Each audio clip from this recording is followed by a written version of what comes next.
तारीख में बहुत कठिन है। कलयुग चरम पर नहीं आया है, पर चरम की राह पर है। हर दिन कलयुग बढ़ रहा है, हर दिन कलयुग अपने माया के पैर पसार रहा है, लेकिन फिर भी इतनी भयावह स्थिति में भक्ति अभी घट नहीं रही, लोगों में बढ़ रही है। हमारे वृंदावन में भी आजकल बाढ़ आई हुई है, खूब पानी बढ़ गया है जमुना जी का। सब जगह ही ऐसा हो रहा है, नर्मदा जी का भी बड़ा है, गंगा जी का भी बड़ा है, यमुना जी का भी बड़ा है। पंजाब, चंडीगढ़, पंजाब, हिमाचल आदि क्षेत्रों में तो बहुत ज्यादा बाढ़ की स्थिति है। भगवान सब मंगल करें। पर वृंदावन में इतनी बाढ़ आ गई, फिर भी लोग बाग उस बाढ़ का आनंद ही ले रहे हैं। जिन जिन लोगों के घर डूब गए हैं ना, वे सब लोग नाच रहे हैं। क्यों नाच रहे हैं? बोले कि यमुना जी हमारे घर पधारी है। किसी के अतिथि आता है, किसी के अतिथि आता है, किसी के रिश्तेदार आते हैं, किसी के नातेदार आते हैं। हमारे घर तो साक्षात रसरानी पटरानी श्री यमुना जी आई, नाच रहे हैं, उत्सव मना रहे हैं वृंदावन में फ्लड का लोग। कितनी भयावह परिस्थिति है इस वक्त संसार की। हर दिन कलयुग हमको ग्रसित कर रहा है, लेकिन फिर भी हम कैसे भी छुप छुपा करके भजन कर ले रहे हैं, कथा सुन ले रहे हैं। हम भाग्यशाली। मेरा चिंतन यही सब चलता रहता है। नजर घुमा के देखिएगा पंडाल में, आज से 3-4 साल 5 साल पहले की कथाओं में वृद्धों की संख्या ज्यादा होती थी, आजकल युवाओं की संख्या ज्यादा है। और ये अच्छा संकेत है। आगामी 50 साल तो सब ठीक ही रहने वाला है। मैं तो एक बात कह देता हूं कथा में कि हम लोग बहुत सही समय पर जन्म ले रहे हैं, हम बहुत सही समय पर निपट लेंगे संसार से। हमारे बाद का समय बहुत खतरनाक होने वाला है। और हमारे बाद नहीं, लेकिन मैं इस बात को बहुत प्रमाणित रूप से कह रहा हूं, अगर हमारी उम्र 80 से ऊपर चली गई तो ये दुर्भाग्य होगा हमारा, क्योंकि 80 के बाद जो हम संसार देखेंगे वो बहुत खतरनाक होगा। इसलिए ठाकुर जी कृपा करें, जितनी भी आयु हो वो ऐसी कथा करते हुए निकल जाए, आपकी भी सुनते हुए निकल जाए। बस माया तो अपना काम करेगी। ये माया हमारा परिवार है, कलयुग हमारे परिवार है। और परिवार नहीं है, बताऊं कौन है कलयुग, कौन है? ध्यान से सुनो। हम लोग रेंट पे रह रहे हैं, किसके यहां? कलयुग के यहां।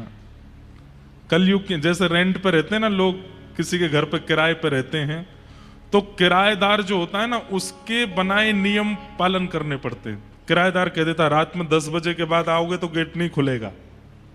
किराएदार कह देता जोर जोर से ऊपर उछलना नहीं, अगर छत में जबरा भी धमक आई तो देख लेना मैं इतना तुमसे जुर्माना ले लूंगा। किराएदार कहता है कहीं भी कील नहीं ठोकनी है। किराएदार कहता है मेरे घर में मांस मच्छी आदि ये सब नहीं बनता है, आपके यहां भी नहीं बनना चाहिए। किराएदार कहता है ऐसा नहीं गाना, ऐसा नहीं, सब कुछ होता है, किराएदार अपने नियम बनाते। पर हमारा कलयुग किराएदार बहुत विचित्र है। इसने क्या नियम बनाए? बोले 10 बजे सो गए तो घर से निकाल दूंगा, 1 बजे तक उठना ही पड़ेगा, 2 बजे तक उठना ही पड़ेगा। सुबह 4 बजे उठ करके अगर तुमने शंख बजाना शुरू किया तो देख लेना कितने बजे, 10 बजे से पहले उठना नहीं। सूर्य बिल्कुल चरम पर हो जाए तब तुमको उठना है। कथा भागवत संकीर्तनों में अगर मुझे पता चला कि तुम जा रहे हो तो तुम्हारे जीवन में बहुत उत्पीड़नाएं आ जाएंगी। नाम जब तिलक लगा करके घूमना शुरू कर दोगे तो तुम देख लेना तुम्हारा क्या हल करूंगा। कलयुग ने ये उल्टे नियम बना रखे हैं, पर हम लोग कलयुग से छुप छुपा करके कथा भी सुन लेते हैं, तिलक भी लगा लेते हैं, मंगला में उठ भी जाते हैं, जल्दी शयन भी कर जाते हैं, नृत्य करते हैं, उत्सव करते हैं, आनंद करते हैं। इसीलिए भक्तों को पीड़ा भी थोड़ी सी होती है। कई लोग कहते हैं मुझसे, महाराज जी व्यसनी लोग बहुत प्रसन्न रहते हैं अपने जीवन में, और हम भक्त लोगों को कहीं ना कहीं पीड़ा ज्यादा होती है। क्यों? क्योंकि व्यसनी व्यक्ति कौन है? बोले वो कलयुग के सारे नियम का पालन कर रहा है, इसलिए कलयुग किराएदार उससे बड़ा प्रसन्न है। और हम लोग कौन है? हम किराए पे तो कलयुग के यहाँ हैं, लेकिन सारे उसके विपरीत पालन करते हैं, इसलिए कहीं ना कहीं एक व्यसनी व्यक्ति से थोड़े अधिक दुखी हम लोग होते हैं, इसलिए थोड़ा कठिनाई होती है, लेकिन करते रहो, बिल्कुल चिंता करने की जरूरत नहीं है। जो करते रहोगे भजन धीरे धीरे तो मिल जाएगा राधा रमण धीरे धीरे। अगर उनसे मिलने की दिल में तमन्ना, अगर उनसे मिलने की दिल में तमन्ना, दिल में तमन्ना, अगर उनसे मिलने की दिल में तमन्ना, तो करते रहो यतन धीरे धीरे। जो करते रहो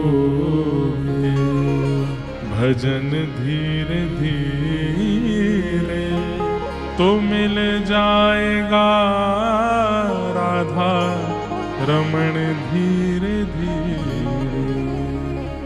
इसलिए आप लोग भाग्यशाली हैं, मैं भाग्यशाली हूं, क्योंकि इतनी कलयुग की अव्यवस्थाओं में भी हम लोग कथा सुन रहे हैं। हमारे यजमान परिवार इतना सब कुछ, इन्होंने इतनी सुंदर व्यवस्था, इतना सब कुछ व्यस्त, इतना अद्भुत कार्यक्रम कर रहे हैं, पूरे खरगोन को निमंत्रण दे रहे हैं, फिर भी इतने में भी मन भर नहीं रहा है। एक तो होता है ना, बहुत कर लिया भाई, इतना ही ठीक है, इससे ज्यादा क्या। अब आज सुबह आए तो महाराज जी नौका विहार भी एक दिन करवा दो, एक दिन 56 भोग भी कर लो, एक दिन ये वाला उत्सव भी हो जाए, आप कोई और भी बता दो, वो वाला उत्सव भी कर लेंगे। मतलब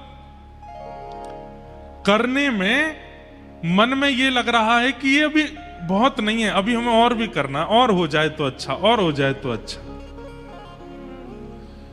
ये अच्छा है, ऐसे विचार कलयुग में प्रकट होना, आज की परिस्थिति में प्रकट होना बहुत बड़ी बात है। नहीं तो कई लोग ऐसे होते हैं, कथा कराते हैं ना, वो पंडाल बनवा दिया, 10-15 हजार लोगों की बैठने की व्यवस्था कर दी, सबके भोग की व्यवस्था कर दी, महाराज जी को फ्लाइट से बुला लिया, सबकी रहने सहने की, इतना सोचते हैं यही बहुत है। इससे अधिक कई बार हम कह देते हैं कि भाई हमारा मन कर रहा है कि ये तिथि आ रही है, कोई उत्सव करना चाहिए। मान लीजिए श्रावण में कथा हुई तो हमने कि झूला उत्सव करना चाहिए। अब महाराज जी वैसे ही बहुत खर्चा हो गया और क्या करवाओगे। तो ऐसे लोग भी मिलते हैं हमको, लेकिन ये अच्छी बात है कि इतने भयावह कलिकाल में भी आप सबकी इच्छा प्रकट हो रही है। ये प्रमाण है इस बात का कि ये आपकी इच्छा नहीं है, ये उनकी इच्छा है। ये वो चाहते हैं, वो चाह रहे हैं कि आप सुनो, इसलिए आप सुन रहे हो। कल हमने बड़े प्रेम और भाव से श्रीमद् भागवत जी के महात्मा का श्रवण किया। आज से हम लोग प्रथम स्कंद में प्रवेश करते हैं। जन्माद्यस्य यतोऽन्वयादितरतः चार्थे स्वविज्ञस्वराट् तेने ब्रह्म हृदय आदि कवये मुह्यन्ति यत्सूरयः तेजो वारि मृदां यथा विनिमयो यत्र त्रिशर्गो मृषा धाम्ना स्वेन सदा निरस्तकुहकं सत्यं परम धीमहि। भागवत जी के प्रारंभ में सत्य की वंदना की गई। देखिए,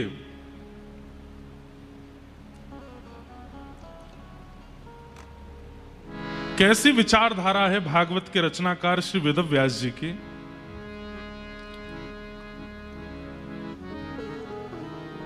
भागवत जी के पहले श्लोक में ऐसी भाव का वंदना की है, ऐसे भाव को वंदन किया है जिसको सब मानते हैं।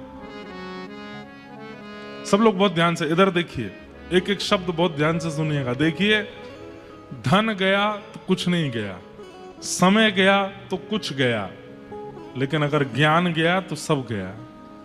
इसलिए ये समय दोबारा पता नहीं कब आएगा खरगोन में, इसलिए एक एक क्षण सुन लीजिए, एक एक शब्द सुन लीजिए। आजकल एक शब्द चलता है ब्रॉड माइंडेड। क्या चलता है? अब ब्रॉड माइंड को बहुत गलत तरीके से प्रयोग किया जाता है। जो माता पिता बच्चों को रोकते टोकते नहीं, वो कौन है? ब्रॉड माइंडेड हैं। जो माता पिता ज्यादा धर्म आदि का पालन नहीं करते, वो कौन है? वो ब्रॉड माइंडेड हैं। जो बच्चा वेज भी खा ले, नॉन वेज भी खा ले, ब्रॉड माइंडेड है। बेचारा जीव खा लेता है, ब्रॉड माइंडेड है।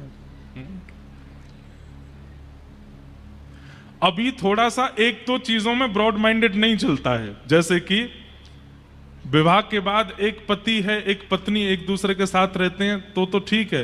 एक से अधिक के संग रहने लगेंगे, आगामी कलयुग में उसको भी ब्रॉड माइंडेड कहा जाएगा, सही में कहा जाएगा। अभी उसके प्रति तो थोड़ा ये रखा जाता है कि भाई इस पे थोड़ा छुपाव रखो, ऐसा नहीं करना चाहिए, ये धर्म के विरुद्ध है। वहां पर सारे ब्रॉड लोग जो होते हैं, ब्रॉड माइंडेड वाले, वो भी केस वेस करने पर आ जाते हैं, बोले ये तो गलत है, एक से अधिक संपर्क नहीं होना चाहिए।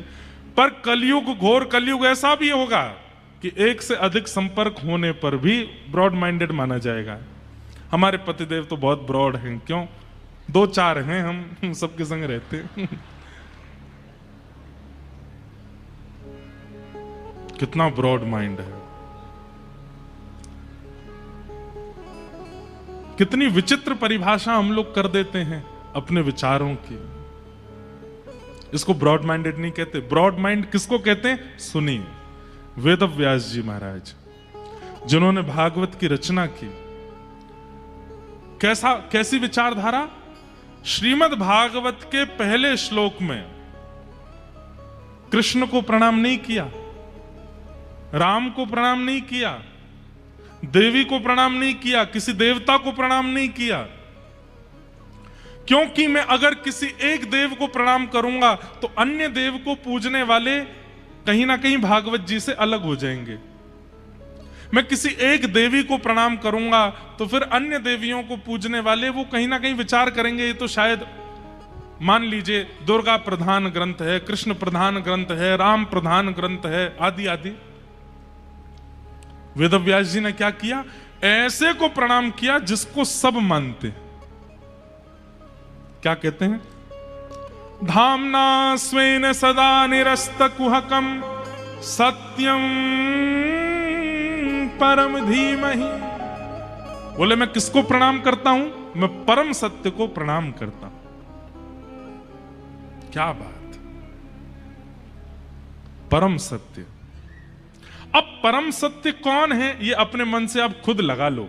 किसी को गणेश जी परम सत्य लगते हैं, किसी को दुर्गा परम सत्य लगती है, किसी को शिव परम सत्य लगते हैं, किसी को नारायण परम सत्य लगते हैं, किसी को दत्तात्रेय परम सत्य लगते हैं। जो चाहो अपने मन से मान लीजिए। क्यों? क्योंकि सब परम सत्य हैं, इनमें किसी में भेद नहीं है। जगन्नाथपुरी में एक गणपति भट्ट नाम के व्यक्ति गए दर्शन करने। क्या नाम था? हम यहां कथा 15 को विराम देंगे और फिर 15 को ही हम जगन्नाथपुरी जा रहे हैं। फिर 17 से जगन्नाथपुरी में कथा है। जरूर सुनिएगा इस बार जगन्नाथपुरी की कथा। वैसे सबरी कथा सुनने लायक होती है, पर इस बार जगन्नाथ जी का हम खूब सुंदर सुंदर भाव वहां सुनाएंगे। कथा का समय हम धामों में सुबह रखते हैं 10 बजे से 1 बजे तक। क्यों? तो पूरे दिन घूमने को मिलता, ऊध हम करते हैं। हम कभी समुद्र पर जाएंगे, कभी कहीं जाएंगे, कभी कहीं जाएंगे, आनंद करेंगे। तो जगन्नाथपुरी में गणपति भट्ट नाम के एक व्यक्ति दर्शन करने के लिए गए। उनको किसी ने बोल दिया कि जगन्नाथपुरी में गणेश जी विराजमान हैं, और वो गणेश जी के परम उपासक थे। इतने बड़े उपासक थे कि गणेश जी के अलावा किसी को देखते ही नहीं थे। इसको कहते हैं अनन्य उपासना। क्या कहते हैं? और देवता चित्त न धरहि, हनुमत से ही सर्व सुख करहि। इसी को कहते हैं अनन्य उपासना, केवल एक के रहना। तो गणपति भट्ट जी जो थे वो गणेश जी के बहुत बड़े उपासक, लेकिन किसी ने उनसे कह दिया विनोद में कि आप जगन्नाथपुरी चले जाओ, वहां पे गणेश जी का बहुत सुंदर विग्रह है। उस समय की बात है, सोशल मीडिया होते नहीं थे, लोग बागों का इतना संपर्क होता नहीं था, ट्रेन भी नहीं चलती थी, बैलगाड़ियों से सफर करते थे। बेचारे वो जगन्नाथपुरी आए, तो जगन्नाथपुरी आकर के उनको पता चला कि मुझे तो किसी ने बहकावे में रखा है, यहां कोई गणेश जी नहीं है, यहां तो कृष्ण ही जगन्नाथ बन करके बैठा है। उनको इस बात का बड़ा दुख हुआ कि मेरा अब अनन्य प्रेम जो गणेश जी से है वो टूट जाएगा, क्योंकि मैं दूसरे देवता की सन्निधि में आ गया। समुद्र के तट पर बैठे थे, रो रहे थे, हे गणेश जी मुझसे नाराज मत होना, आप मुझसे दुखी मत हो जाना कि मैं दूसरे देवता के नगर में आ गया, दूसरे देवता का दर्शन करने, पर आप चिंता मत करना, मैं आ तो गया हूं जगन्नाथपुरी, पर मैं दर्शन नहीं करूंगा उनका, क्योंकि मैंने संकल्प लिया है कि आपके अलावा किसी को नहीं देखूंगा मैं।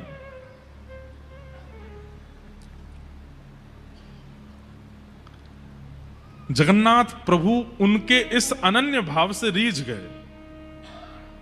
जगन्नाथ जी के मन में आया कि देखो कैसा भक्त है कि गणेश जी के अलावा किसी को देखेगा ही नहीं, मुझे इसकी अनन्यता प्रिय लगी। और श्री जगन्नाथ जी एक छोटे से बालक का रूप धारण करके गए और समुद्र के तट पर रो रहे गणपति भट्ट जी से जाके बोले, क्यों रो रहे हो आप? स्वयं भगवान गए। तो गणपति भट्ट बोले, चले जाओ यहां से, और मुझे बहका दिया, किसी ने बोल दिया कि यहां तो गणेश जी बैठे हैं, मैं उनका दर्शन करने के लिए आ गया, और मुझे बाद में यहां आके पता चला कि यहां तो छलिया माखन चोर कन्हैया बैठा है। मैं तो सीधे साधे गणेश जी का उपासक हूं, मैं और किसी देवता को नहीं पूजता, मेरी अनन्यता टूट गई, इसलिए मैं रो रहा हूं। तो जगन्नाथ जी बालक के रूप में गए, उसको बोले, अरे भैया किसी ने नहीं बहकाया तुमको, तुम सही आए हो, यहां जगन्नाथ जी साक्षात गणेश ही हैं, और तुमको नहीं विश्वास होता तो एक बार मेरे साथ चल के दर्शन कर लो। नहीं नहीं, मैं दर्शन तो बिल्कुल नहीं करूंगा। क्यों? नगर में आके मेरी अनन्यता टूट गई, दर्शन कर लूंगा तो और अनन्यता टूट जाएगी, बिल्कुल नहीं जाऊंगा मैं। तो जगन्नाथ जी बोले, भैया देखो तुम अनन्य हो ना, गणेश जी के अनन्य भक्त हो? बोले हाँ। तो गणेश जी के सामने आने पर अगर तुम उनका दर्शन नहीं करोगे तो भी तो अनन्यता टूट जाएगी ना। मैं तुम्हें वचन देके कह रहा हूं कि जगन्नाथ जी गणेश जी हैं, और अगर तुम उनका दर्शन करने नहीं जाओगे तो भी तो तुम्हारी अनन्यता टूट जाएगी। अब तो गणपति भट्ट बोले, आपने तो मुझे अब दुविधा में डाल दिया, अब मैं क्या करूं? तो बालक बोला, एक काम करो, तुम आंख पे पट्टी बांध के चलो और जा करके उनका स्पर्श करके देखने ना, अगर लंबोदर लंबा पेट अनुभव हो, लंबी सूंड अनुभव हो, लंबी कान हाथ में स्पर्श करने पर आ जाएं, पट्टी खोल के दर्शन कर लेना। सूंड, कान और उदर ये तो गणेश जी का ही है ना, ये और किसी का तो होगा नहीं। गणपति भट्ट बोले, बात तो ठीक है आपकी। अच्छा, प्राचीन हमने भी संभवतः 2008 या 9 की बात होगी और पुरानी बात होगी, उस काल में जगन्नाथ जी के भीतर गर्भगृह तक जाने की अनुमति तब भी थी। एक समय होता था दिन भर में हर दर्शनार्थी भीतर जाते थे, और भीतर जाकर के जिस वेदी पर जगन्नाथ जी बैठे हैं उस वेदी की परिक्रमा करके निकलते थे बाहर। और उससे भी पुराने समय में, मतलब 1950 1960 के समय में लोगों को भीतर जाकर के जगन्नाथ जी को हृदय से लगाने का अधिकार भी था, स्पर्श करने का अधिकार था। वो तो फिर बाद में मुगल आक्रांता और कई हमारे हिंदू समाज के कई लोगों ने मंदिरों को अशुद्ध करना शुरू कर दिया, अपने भीतर जबरदस्ती मांस आदि लेके जाते और मंदिर में जाके फेंक देते थे अशुद्ध करने के लिए। इसलिए फिर आचार्यों ने अपरस की सेवा कर दी, बंद कर दिया, कोई और अंदर नहीं आएगा, केवल पुजारी जी जाएंगे। नहीं तो पहले सारे मंदिरों में सबको अधिकार था ठाकुर जी के सामने जाकर के स्पर्श करने का। इसलिए पुराने मंदिरों में आप देखेंगे आज भी दक्षिण में कई मंदिरों में मुख्य द्वार पर जल की व्यवस्था होती, सब लोग हाथ धोते हैं, पैर धोते हैं, अपने सिर पर छींटा मारते हैं, तब भीतर जाते हैं। क्यों? प्राचीन काल में सब बाहर से ही शुद्ध होके जाते, फिर ठाकुर जी का स्पर्श करते थे, बाद में फिर बंद हो गया। तो गणपति भट्ट आंखों पर पट्टी बांध करके पहुंच गए जगन्नाथ जी के पास। जैसे ही पहुंचे, ब्रह्म वेदी पर जगन्नाथ जी विशाल स्वरूप विराजमान हैं, भी ऊपर चढ़ करके सबसे पहले तो पेट पकड़ा, तो लंबोदर बड़ा पेट है तो गणेश जी। एक बार सूंड और देख लूं, थोड़ा हाथ ऊपर करके नाक पर रखा तो लंबी सूंड, सूंड भी हाथ में आ गई। ठाकुर जी जैसे हाथी किसी के ऊपर अपनी सूंड रख के ऐसे गुदगुदाता है, ऐसे ठाकुर जी उसको गुदगुदाने लगे। और खुश हो गया, बोले ये तो गणेश जी हैं। एक बार और देख लूं, कान, कानों पर हाथ रखा तो लंबे लंबे कान। उसको विश्वास हो गया कि ये तो मेरे गणेश जी हैं। तुरंत जैसे ही उसने पट्टी हटाई, सूंड भी गायब हो गई, कान भी गायब हो गए, तो जगन्नाथ जी हैं। ना सूंड है ना कान है, कुछ नहीं है, जगन्नाथ जी खड़े हैं। अब जगन्नाथ जी को देख करके वो तो घबरा गया, बोले अरे राम राम राम राम राम, अभी तो सूंड थी, कहां चली गई? फिर आंख पर हाथ रख के फिर से हाथ लगा के देखा तो फिर सूंड, और हाथ हटा के देखा तो सूंड है ही नहीं। इतना व्याकुल हो गया, रोने लगा, मेरी अनन्यता तोड़ दी छलिया कन्हैया, तुमने मेरी अनन्यता तोड़ दी। मैं आंख बंद करता हूं तो बहलूपिया बन जाते हो, खोलता हूं तो अपने रूप में आ जाते हो। प्रकट हो गए भगवान, हृदय से लगा लिया और गणपति भट्ट से कहा, ये भेद क्यों मानते हो? गणेश जी बड़े हैं, शंकर जी बड़े हैं, नारायण बड़े हैं, ये भेद क्यों करते हो? मेरे विलास अनेक हो सकते हैं, मुझे जब सृष्टि का संहार करना होता है तो मैं ही महादेव के रूप में आ जाता हूं। मुझे जब किसी के कार्य को पूर्ण सिद्ध करना होता है तो मैं ही गणपति बन जाता हूं। मुझे जब लोक संहार करना होता है तो मैं ही दुर्गा बन जाता हूं। और मुझे जब प्रेम उपासकों का प्रेम स्वीकार करना होता है तो मैं ही कृष्ण रूप में आ जाता हूं। ये मेरे ही विलास हैं, मुझ में और समस्त देवी देवताओं में कोई अंतर नहीं है, इसलिए भेद मत मानो।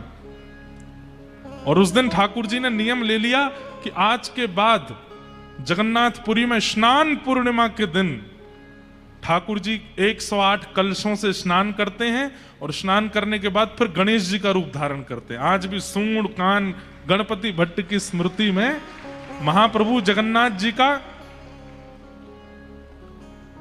गजानन भेष होता है, हाथी बनते हैं ठाकुर जी गणपति भट्ट के लिए। ठाकुर जी से ज्यादा ब्रॉड माइंडेड कौन होगा? सबरे देवी देवता स्वयं ही हैं, लेकिन सबके अलग अलग रूप धारण करके सब में पूजन कराते हैं। वेदव्यास जी महाराज ने विचार किया, मैं किसी अन्य एक देव का अगर स्मरण करूंगा तो हम लोगों की विचारधारा में आएगा कि भागवत में सबसे पहले श्लोक में इस देवता की वंदना है, इसका मतलब ये देवता सबसे बड़े हैं, और हम बाकियों में भेद दृष्टि रखने लगेंगे। और दूसरी बात, जो अन्य देवी देवताओं के उपासक हैं वे लोग सोचेंगे कि ये तो कृष्ण का ग्रंथ है, हमको क्यों सुनना है, ये तो राम जी का ग्रंथ है, हमको क्यों सुनना है। और मैं तो कहूं, हिंदू सनातनी धर्मावलंबी नहीं है, अन्य धर्म पंथों के भी अगर हैं तो वे लोग तो विचार करेंगे ये तो सनातनी धर्मों का है, हम लोग क्यों जाएं? हम लोग बाइबल पढ़ने वाले, कुरान पढ़ने वाले, हम भागवत जी के आश्रम में क्यों जाएं? इसलिए वेदव्यास जी ने विचार किया कि मैं ऐसी वंदना करूं कि जिसको सब पूजते हैं, और सबका पूजनीय सत्य है। कुरान पढ़ने वाले भी सत्य को मानते हैं, बाइबल पढ़ने वाले भी सत्य को मानते हैं, बौद्ध धर्मावलंबी भी सत्य को मानते हैं, और हिंदू वैदिक सनातन धर्मी भी सत्य को मानते। और कहां तक कहूं, जो किसी धर्म को नहीं मानते उनको क्या बोलते हैं? जो किसी धर्म को नहीं मानते उनको क्या बोलते हैं? क्या बोलते हैं? नास्तिक। अंग्रेजी में क्या बोलते हैं? हाँ? एथिस्ट, नास्तिक, एथिस्ट। जो नास्तिक है वो भी सत्य को मानता है। जो किसी देवता को पूजता नहीं है, जो किसी धर्म का पालन नहीं करता, वो भी सत्य का वंदन करता है। इसका मतलब नास्तिक भी चाहे तो कथा सुन सकते हैं, धर्मावलंबी चाहे तो कथा सुन सकते हैं, हमारे मुस्लिम भाई चाहे तो वो भी कथा सुन सकते हैं, हमारे ईसाई चाहे तो वो भी कथा सुन सकते हैं, क्योंकि श्रीमद् भागवत सबके लिए है, ये किसी एक धर्म व्यक्ति के लिए नहीं है। इतना ब्रॉड माइंड किसी का नहीं है, बुरा नहीं मानिएगा। कुरान में या बाइबल में जो उनके धर्म का पालन नहीं करते हैं उन लोगों को देखना भी पाप बताया गया है। अन्य धर्म पंथों में जो उनके धर्म पंथ का पालन नहीं करता, ऐसे व्यक्ति से मिलना देखना भी कहीं ना कहीं उसको पाप बताया गया। पर हमारे वेद व्यास जी महाराज को देखो, जो भी सत्य को पूजता है पूरे विश्व में वो सब ही इसके अधिकारी हैं, वो सब आकर के इनका वंदन कर सकते हैं। ये भागवत जी। अरे कहां तक कहें, सत्य को जानवर भी मानते हैं, सत्य को जानवर भी स्वीकार करते हैं। आप कहेंगे कैसे? रात्रि होती है तो कई जानवर सो भी जाते हैं, और दिन होता है तो कई पक्षी चहकने लग जाते हैं।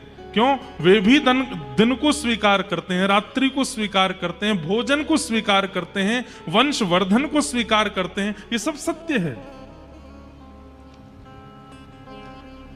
इसे कहते हैं ब्रॉड माइंड, जहां सबका अधिकार है, जहां सबको आना चाहिए। कोई प्रचार का विषय नहीं है, पर अभी हमने दीक्षा देना प्रारंभ किया 2 महीना पहले, और दीक्षा कोई हम अपना शिष्य नहीं बनाते हैं, अपनी परंपरा में उस व्यक्ति को अपनी परंपरा का पालन करना सिखाते हैं। कि रामानुजाचार्य जी, यामुनाचार्य जी, सतकोप स्वामी जी, इस परंपरा में जो आचार्यों की प्रणाली है उस प्रणाली से तुम चल करके तुम भी भगवत प्राप्ति करो। हिंदुओं ने तो ली है दीक्षा, मुस्लिमों ने भी दीक्षा ली, और हमें कैसे पता चला? वैसे तो इतने सारे लोगों ने ली, अभी तो हम नहीं दे रहे, बहुत सोच समझ के धीमे धीमे दे रहे हैं, समय भी बहुत लगता है। पर हमारी परंपरा में ये होता है कि 5 संस्कार होते हैं, उनमें एक संस्कार होता है नामकरण संस्कार। तो व्यक्ति का जो वास्तविक नाम है वो पूछा जाता है, फिर उसको एक वैष्णव नाम दिया जाता है। जैसे मान लीजिए आपका नाम रमेश है, तो हम आपका नाम फिर कुछ और रखेंगे, जैसे हमने रख दिया रंगनाथ रामानुजदास, ये अब आपका वैष्णव नाम हो गया। अब जब भी आप ठाकुर जी को प्रणाम करोगे, जब भी आप गुरुजनों को प्रणाम करोगे, तो इसी नाम से प्रणाम करोगे। तो हमने पूछा भाई तुम्हारा नाम क्या है, तो उसने नाम बताया अपना, पता नहीं क्या, मैं तो नाम भूल ही गया असली नाम क्या था, पर नाम कोई मुस्लिम थे। सुन करके मैं आश्चर्यचकित, मैंने भैया भावना तो शुद्ध है ना तुम्हारी? तो उसने कहा महाराज जी मुझे पूरा गीत गोविंद मंगल गीत याद है, और आप कथा प्रारंभ करते समय जो मंगलाचरण बोलते हैं, श्रीमते रामानुजाय से लेकर के जय जय श्री राधा रमण जय जय नवल किशोर, कथा में प्रारंभ में जो हम 4-5 श्लोकों का मंगलाचरण करते, पूरा श्लोक याद है मुझे, गीत गोविंद पूरा याद है मुझे, गोपी गीत पूरा याद है। मैं नित्य 4 बजे उठ करके रोज मंगला करने के लिए जाता हूं। महाराज जी जन्म भले ही मेरा ऐसे परंपरा में हुआ, लेकिन वास्तविकता में माई मेरे श्याम लगो संग डोले, ठाकुर जी ने मेरा चित्त पकड़ लिया है, और दिन रात मुझे उन्हीं का चिंतन होता रहता है। हमारे घर में कई लोग हमारे पंथ के पालन करते हैं, लेकिन मेरा चित्त वृत्ति तो ठाकुर, मेरी रसोई भी अलग है, मेरे बर्तन भी अलग है, मेरा भोजन पानी भी अलग है, और मेरे दिनचर्या भी अलग है। फिर उसने दिखाया, मैंने छोटी सी शिखा भी रखी है, और उद्देश्य क्या है? बोले केवल श्याम सुंदर को प्राप्त करना है, और कोई उद्देश्य नहीं है। जैसे रसखान को मिल गए, जैसे ताज बेगम को मिल गए, जैसे काले खां को मिल गए, जैसे ताज खान को मिल गए, ऐसे मुझे भी मिल जाए, बस ये प्रार्थना। फिर हमने उसको दीक्षा दी, उसका नाम रख दिया गिरधर प्रियदास। क्या नाम रखा? गिरधर प्रियदास। एक बहन ने भी ली, उनका नाम था, अब नाम उनका भी याद नहीं, मुमताज टाइप कुछ नाम था। एक और बहन ने ली, ऐसे तो फिर उनके ये प्रश्न करने पर कि हम कोई पाप तो नहीं कर रहे, हमने कहा देखो वेद व्यास जी महाराज ने भागवत जी के प्रथम श्लोक में सत्यम परम धीमहि कहकर के कह दिया कि यहां आने का अधिकार सबका है, यहां सुनने का, इस धर्म को पंथ को पालन करने का अधिकार सबका है, जो करना चाहे दबाव में नहीं, प्रियता से अगर कोई आना चाहे तो उसको आने का अधिकार है।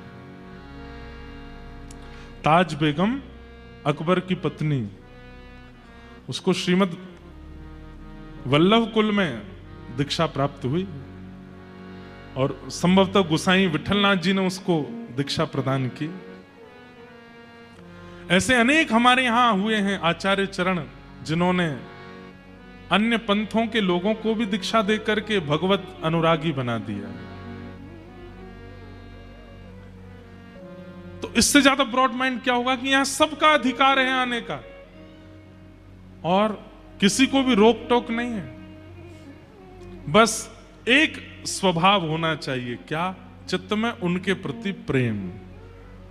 फिर आप चाहे जो हो, जात पात पूछे नहीं को, हरि को भजे सो हरि को होए। तो ऐसे वेद व्यास जी महाराज श्रीमद् भागवत जी के प्रथम श्लोक में परम सत्य की वंदना करते हैं। सत्यम परम धीमहि, मैं परम सत्य को प्रणाम करता हूं। बंधुओं, परम सत्य कौन है? केवल ठाकुर जी, और कोई परम सत्य नहीं है। सत्य कहते किसको हैं? जिसका अस्तित्व हमेशा था, हमेशा है और हमेशा रहेगा, उसको सत्य कहते हैं। मैं सत्य नहीं हूं। क्यों? आज से 30 साल पहले मैं नहीं था और आज के 80 साल बाद, 70 साल बाद और ये तो बता नहीं सकते कितने साल बाद मैं नहीं रहूंगा। मैं सत्य कैसे हो सकता हूं? आप जितने भी लोग यहां बैठे हैं, आज से 50, 60, 70 साल पहले आप में से कोई नहीं था और आगामी 70 साल बाद कोई नहीं बचेगा। लेकिन आज से 100 साल पहले भी जिसका अस्तित्व है, आज भी जिसका अस्तित्व है और 100 साल बाद भी जिसका अस्तित्व रहेगा, वही सत्य है। और वो सत्य श्री कृष्ण है। जब ये धरती नहीं थी, जब ये पृथ्वी नहीं थी, जब ये भूमंडल नहीं था, तब भी वो थे, आज भी वो हैं। और जब ये सब प्रलयकालीन समुद्र में डूब जाएगा, तब भी करार बिंदेन पदार बिंदम मुखार बिंदे विनवेशयन्तम वटस्य पत्रस्य पुटेशयानम बालम मुकुंदम मनसा स्मरामि। श्री कृष्ण गोविंद हरे मुरारे, हे नाथ नारायण वासुदेव, जिह्वे पिबस्वामृतमेत देव, गोविंद दामोदर माधवेति। इस स्तुति में जो ठाकुर जी का रूप बताया गया, ये प्रलयकालीन समय का रूप है।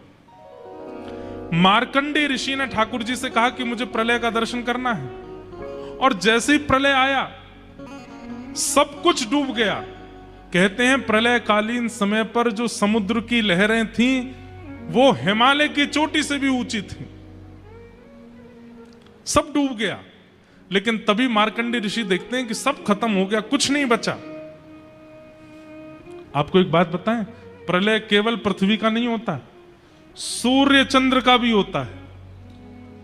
प्रलय पाताल से लेकर के ब्रह्मलोक तक का भी होता है। स्वर्ग भी प्रलयकालीन समुद्र में डूब जाता है, सब कुछ नष्ट हो जाता है। केवल एक वैकुंठ लोक बचता है, एक गोलोक धाम बचता है, जिसको कई लोग वैकुंठ कहते हैं, कृष्ण उपासक गोलोक धाम कहते हैं, नारायण उपासक वैकुंठ कहते हैं, राम उपासक साकेत कहते हैं। बस वो बचता है और कुछ नहीं है। मार्कंडेय ऋषि ने देखा सूर्य चंद्र सब डूब गए, कुछ नहीं बचा। तभी क्या देखते हैं, चारों तरफ पानी पानी पानी पानी। तभी एक वट वृक्ष का पत्ता बहता हुआ आता है और उस पत्ते पर छोटे से गोपाल जी करार विंदे अपने हाथों से, करार विंदेन पदार विंदम, अपने एक पैर को पकड़ा हुआ है और उस पैर के अंगूठे को अपने मुख में लेकर के ठाकुर जी चूस रहे हैं। वटस्य पत्रस्य पुटे शयानम बालम मुकुंदम मनसा स्मरामि। सब कुछ नष्ट होने के बाद भी बाल मुकुंद ऐसे दिखाई देते हैं। तब मार्कंडे ऋषि कहते हैं कि परम सत्य कौन है? आप ही परम सत्य हो, क्योंकि आप हमेशा थे, हमेशा हो, हमेशा रहोगे। ऐसे परम सत्य को हम बारंबार वंदन करते हैं। सत्यम परम धीमहि। श्रीमद् भागवत के प्रथम श्लोक में सत्य को वंदन किया। श्रीमद् भागवत के द्वितीय श्लोक में 4 बातें बताई: विषय, अधिकारी, संबंध और प्रयोजन। ये चारों बातें सुनना आप सबके लिए बहुत अनिवार्य है। श्रीमद् भागवत का विषय क्या है, श्रीमद् भागवत का अधिकारी कौन है, श्रीमद् भागवत का संबंध क्या है और श्रीमद् भागवत का प्रयोजन क्या है। ध्यान से सुनो कि धर्म प्रोजित कई तवोत्र परमो निर्मत सराणाम सता वैद्यम वास्तवमत्र वस्तु शिवदं तापत्रयो मूलनम्। श्रीमद्भागवते महामुनिकृते किंबा परैरीश्वरः सद्यो हृदयवरुध्यते त्रिकृतभिः शुश्रूषुभिस्तत्क्षणात्। सबसे पहला, श्रीमद् भागवत का विषय क्या है? तो कहते हैं धर्म प्रौजित कई तवोत्र परमो। सुनने वाले के चित्त में परम धर्म की इच्छा प्रकट होना, यह भागवत का विषय है। आप कहेंगे परम धर्म किसे कहते हैं?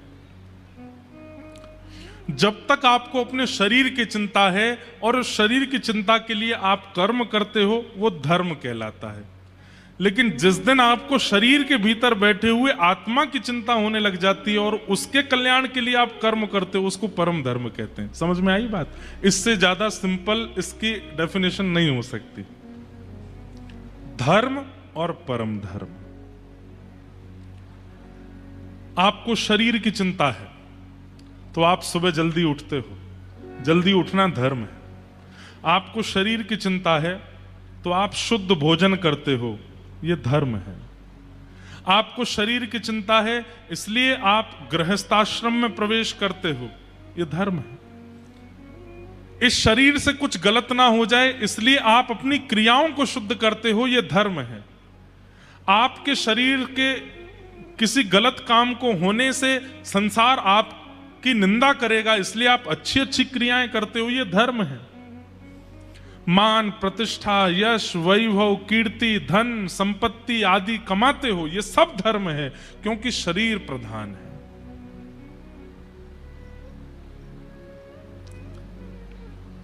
शरीर प्रधान मान करके धर्म के अंतर्गत जो भी आप कृत्य करते हो वो सब कुशल माने जाते हैं। लेकिन कई बार धर्म से परे जब आप क्रिया करने लग जाते हैं, अपने शरीर को केंद्र में रख के, वो पाप कहलाता है। जैसे 10 बजे से लेकर के और 12 बजे तक के बीच में आपको सो ही जाना चाहिए। हम ही नहीं सोते, लेकिन हम आपको बता रहे हैं। हमारा ना सोने का कारण दूसरा है, क्योंकि भागदौड़ी इतनी रहती है, जब आते हैं कथाओं में तब सोते हैं, नहीं तो भागदौड़ी चलती रहती। लेकिन एक बात सुनिएगा, बहुत ध्यान से सुनिएगा। 10 बजे से लेकर 12 बजे तक के बीच में सोना, ये आपके शरीर की अनिवार्यता है। 10 बजे के बाद शरीर आपको इंडिकेट करने लगता है, अब मुझे बेड पे ले चलो, अब मुझे सुला दो, अब इससे ज्यादा मेरी क्षमता नहीं है। लेकिन आप क्या करते हैं? पार्टी हो रही है, नए नए कपड़े पहनते हैं, नए नए कपड़े पहनकर शरीर उस समय भी कह रहा था भाई थोड़ी नींद सी आ रही है, थक गया हूं मैं, सुला दो, सुबह देर तक सो लेना, अभी पार्टी में जाना है। और रात में ले गए शरीर को, पार्टी में ले गए, अब वहां पहुंच गए, शरीर बोला थोड़ी देर नाच कूद करके चल दे वापस। नए नए पानी की बोतलें रखी हैं, ये पीनी है। वही तुझे पीनी पड़ेंगी। थोड़ी बहुत पिला दी, शरीर कहता बस भैया मेरी क्षमता नहीं है, अब मत पिलाओ, और पिया और पिला और पिला। शरीर कहता अब मेरे वश में तो नहीं हूं मैं, अब तू देख नाली में गिरने वाला है, गिर जाएगा। फिर उसको 4 लोग उठा के ले जाते हैं। अब देखो अतिशय पीने वाला व्यक्ति के नाली में गिर जाता, उसको नाली भी ऐसा लगता आहा कितनी सुंदर सुगंधी आ रही है इसमें से। क्यों? क्योंकि शरीर सेंसेस खो देता है, सुगंधी लेने का सेंस चला जाता है, अच्छे बुरे का सेंस चला जाता है। जिसके सामने सत्य नहीं बोलना था उसके सामने बोलने लग जाता है व्यक्ति, और जिसके सामने असत्य बोलना नहीं था उसके सामने असत्य बोलने लग जाता है व्यक्ति। कई बार तो माताजी ही पत्नी लगने लग जाती हैं, पिताजी मित्र लगने लग जाते हैं, उन्हीं से गलत व्यवहार। क्यों? शरीर वो नहीं चाहता था, आपने जबरदस्ती उससे करवाया।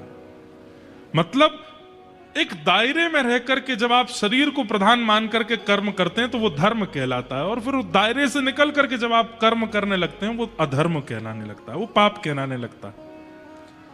तो शरीर को केंद्र मान करके जब आप क्रिया करते हैं वो धर्म है। लेकिन एक दिन आता है आपकी चिंता होती है, मैंने शरीर को तो व्यवस्थित किया लेकिन मेरे भीतर जो विराजमान अंतरात्मा है, वो चित्त वृत्ति है, उसके कल्याण के लिए मैं क्या करूं, उसका कल्याण कैसे हो। और उसकी कल्याण की भावना जिस दिन से प्रारंभ हो जाती है तब उसको परम धर्म कहते हैं, वो परम धर्म कहलाता है। स्वामी विवेकानंद वो धार्मिक नहीं थे, वो परम धार्मिक थे। क्यों? अच्छा एक परिभाषा और सुनो। धार्मिक व्यक्ति जो होता है वो केवल अपने कल्याण तक रहता है, पर परम धर्मावलंबी व्यक्ति जो होता है वो अपना तो कल्याण करता ही है, अपने साथ साथ समूह का भी कल्याण कर देता है, वो परम धर्म कहलाता है। समझ में आई बात? परम धर्म की 2 परिभाषाएं मान लीजिएगा। पहली परिभाषा अपने चित्तवृत्ति का कल्याण, और परम धर्म की दूसरी परिभाषा अपने साथ साथ अनेकों का कल्याण।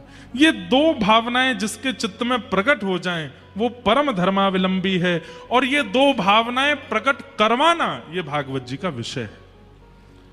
समझ में आई बात? नहीं, ताली कोई प्रमाण थोड़ी है इस बात का कि समझ में आ गई बात। कई लोग तो ऐसे हैं वो नीचे देखते रहते हैं, पता चली बगल वाले ताली, हाँ हाँ वाह बहुत अच्छे, सब ने ताली बजाई तो हम भी बजा दें। सप्ताह पूर्ण होने के बाद में आपके चित्त में ये 2 भावनाएं अगर प्रकट नहीं होती हैं तो आपने कथा नहीं सुनी है, आपने समय का व्यय किया, आपने धन का व्यय किया, आपने परिस्थिति का व्यय किया, आपने कथा का व्यय किया, लेकिन आपने वो प्राप्त नहीं किया जो व्यय करने पर प्राप्त होना चाहिए। तो कथा पूर्ण हो उस दिन के बाद ये 2 भावनाएं चित्त में आनी चाहिए। पहला स्वतः के चित्त वृत्ति का कल्याण, और दूसरा अपने साथ साथ अनेकों का कल्याण। ये 2 भावनाएं आपके चित्त में प्रकट हों तो समझिए आपने कथा सुनी। हमारे श्रीमद् रामानुजाचार्य जी महाराज अपने गुरुदेव के पास अनेक बार गए कि आपने जो मुझे मंत्र दिया है इसकी विधि मुझे बताइए। उनके आचार्य चरण ने जब विधि बताई तो विधि बताने से पहले बोला कि इस मंत्र को सबके सामने मत बोलिएगा। सब जगह परंपरा है कि गुरु मंत्र का उच्चारण सब जगह नहीं करना चाहिए।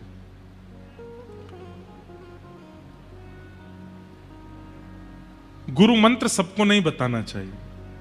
तो आचार्य चरण ने रामानुजाचार्य जी से कहा मैं विधि तो बता रहा हूं लेकिन किसी के सामने बोलना नहीं। बोले ठीक है। अब जैसी विधि बताई, रामानुजाचार्य जी ने जैसी विधि सुनी और जैसे ही नाम जप करने के लिए बैठे, जैसे ही मंत्र जाप किया, अष्टाक्षर मंत्र का जाप करते ही शंख चक्र गदा पद्मधारी ठाकुर जी प्रकट हो गए। जैसे ही प्रकट हुए, नेत्र खोल करके रामानुजाचार्य जी ने देखा शंख चक्र गदा पद्म धारण किए हैं, साम वर्ण के ठाकुर जी, घुंघराले केश हैं, सुंदर मुकुट धारण किया है, कमल जैसे नेत्र हैं, और सामने खड़े होकर के रामानुजाचार्य जी को दर्शन दे रहे हैं। गुरु जी ने मंत्र दिया, मंत्र का पहला जाप करते ही ठाकुर जी प्रकट हो गए। रामानुजाचार्य जी ने तुरंत अपनी माला को किनारे रखा, ठाकुर जी को प्रणाम किया और दौड़ करके मंदिर के शिखर पर चढ़ गए, और शिखर पर चढ़ के मुख पर हाथ रख के जो गुरु मंत्र गुरु जी ने दिया था पूरी दुनिया में चिल्ला चिल्ला करके सुनाने लगे सबको। गुरु जी दौड़ करके आए, हे रामानुजाचार्य ये क्या कर रहे हो? मैंने मना किया था कि मंत्र उच्चारण नहीं करना है, किसी को नहीं सुनाना है, नरक जाना पड़ेगा तुमको, गुरु अवज्ञा करते हो। रामानुजाचार्य जी नीचे उतर के आए, गुरुदेव के चरणों में प्रणाम करके कहा, हे नाथ, आपने जैसे ही मुझे मंत्र दिया, मंत्र उच्चारण करते ही मुझे ठाकुर जी का अनुभव हो गया, तो मैंने मन में विचार किया कि जिस मंत्र को प्राप्त करते ही ठाकुर जी का दर्शन हो जाता है, वो मंत्र गुप्त नहीं रखना चाहिए, वो तो सबको बता देना चाहिए। वो मंत्र मैं गोपनीय कैसे रख सकता हूं जिस मंत्र से ठाकुर जी प्राप्त होते हो? क्षमा करें गुरुदेव। गुरुजी बोले तुमको नरक जाना पड़ेगा। रामानुजाचार्य जी बोले एक नरक चला जाएगा, लेकिन अनेक तो ठाकुर जी के पास जाएंगे ना, तो भी मुझे स्वीकार है। मैं चला जाऊंगा, लेकिन इतनों को ठाकुर जी प्राप्त होने चाहिए। मेरे नरक जाने से और मेरे मंत्र बोलने से अलग अगर अनेकों का उद्धार हो रहा है तो मुझे नरक जाना स्वीकार है। इसे कहते हैं परम धर्म। क्या कहते हैं? परम धर्म। समझ में आ रही है बात? अब देखो एक बात हम स्पष्ट कर दें, भले ही यहां हजारों की भीड़ हो जाए, आज तो दूसरा ही दिन है, कल से तो यहां जगह ही नहीं बचेगी, परसों तो यहां क्या ही हाल होगा, लेकिन भले ही कितनी भी भीड़ आ जाए, हम एक बात प्रमाणित रूप से कह सकते हैं कि कथा समझ में बहुत कम लोगों को ही आती है। भीड़ भले ही बहुत आ जाए, और हो सकता है आगे वालों को नहीं आ रही हो, पीछे वाला सुन करके अपने आप को परिवर्तित कर जाएगा। इसलिए प्रयास कीजिए कि जो कुछ लोगों को समझ में आने वाली उन कुछ में आप जरूर हो। रोज इसी भावना से आया कीजिए कथा में कि 5000 की पब्लिक में 5 ही बदलने वाले हैं, उन 5 में मैं होना चाहिए, मुझे परिवर्तन लाना है। अगर ये सब सोच के आएंगे तो 5000 ही परिवर्तित हो जाएंगे। समझिए कथा का उद्देश्य क्या है? आपको धार्मिक बनाना नहीं, आपको परम धार्मिक बनाना। लेकिन आजकल एक और दुविधा आ गई है, और उस दुविधा का नाम है सोशल मीडिया। सोशल मीडिया पता कैसा हो गया है? पड़े पड़े कुछ पी रहे हैं, चाय कॉफी रील देख रहे हैं, तभी पता चली कि इस प्रकार की बातें बोलने से लोग फॉलो करते हैं। तुरंत गए शीशा के सामने, बाल बाल काटे, तिलक चंदन लगाया, स्टैंड पर रख दिया, कैमरा ऑन करके, जय श्री कृष्णा, आप सब लोगों को आज का सुविचार बताना है, ऐसा करने से ऐसा होता है, ग्रहण में ये काम करना चाहिए, ग्रहण में ऐसा नहीं करना चाहिए, और सब काम बता करके और फिर जाए सोफा पे जाके पड़ गए। कितने लोगों ने देखा, कितने खुद ग्रहण में कुछ नहीं किया पूरी दुनिया को बता दिया।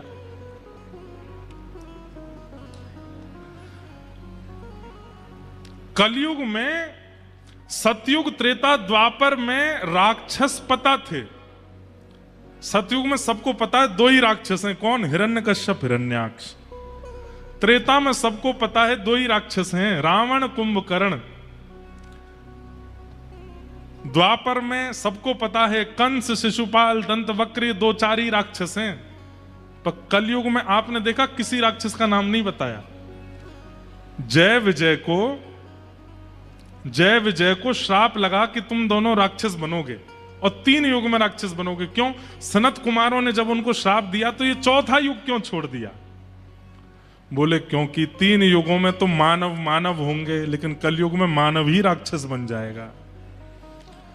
हम एक बात कह दें तो कोई इसमें अतिशयोक्ति नहीं, अगर रावण, कुंभकर्ण, दंतवक्र, शिशुपाल, हिरण्यकश्यप, हिरण्याक्ष, अगर ये 6 के 6 कलयुग में प्रकट हो जाएं, तो ये कलयुगी मानवों से ज्यादा सुधरे हुए होंगे। कलयुगी मानव तो इनसे भी ज्यादा खतरनाक हैं। कलयुगी मानव, और आप सब इस बात पर एग्री करेंगे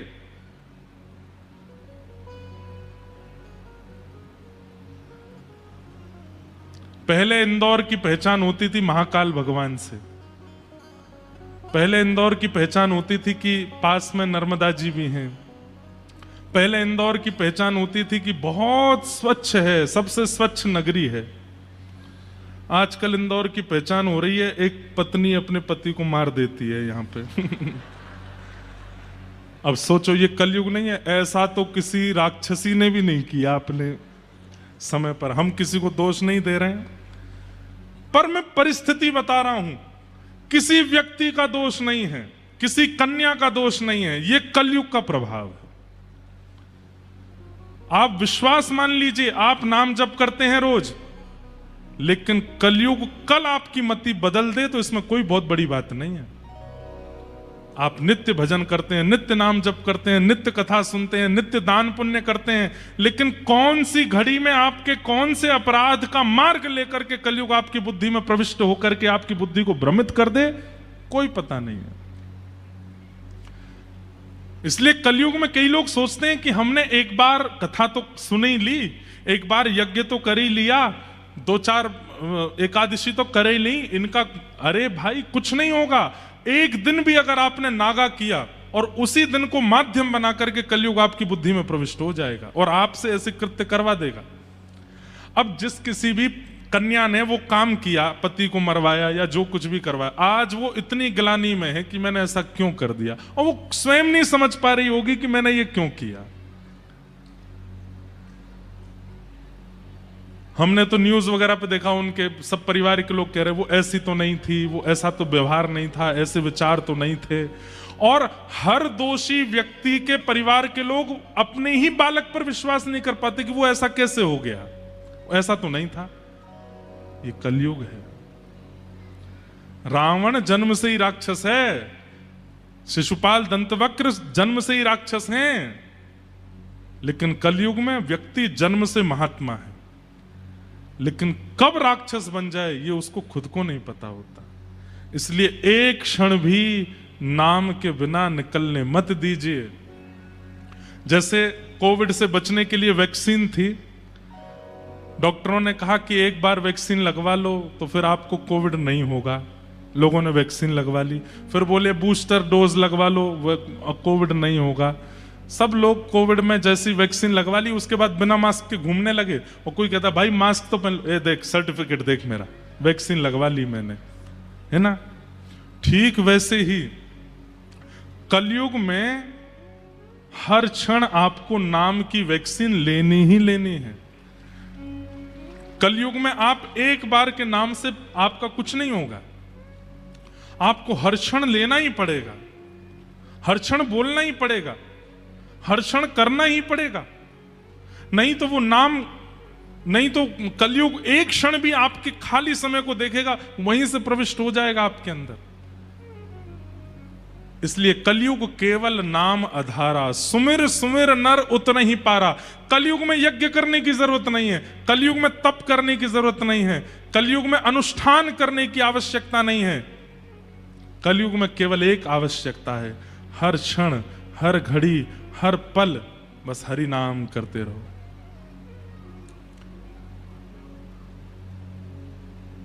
जिस देश में, जिस वेश में परम धर्म, और परम धर्म किसे कहते हैं कि देह से उठ करके अब आत्मचिंता होती है।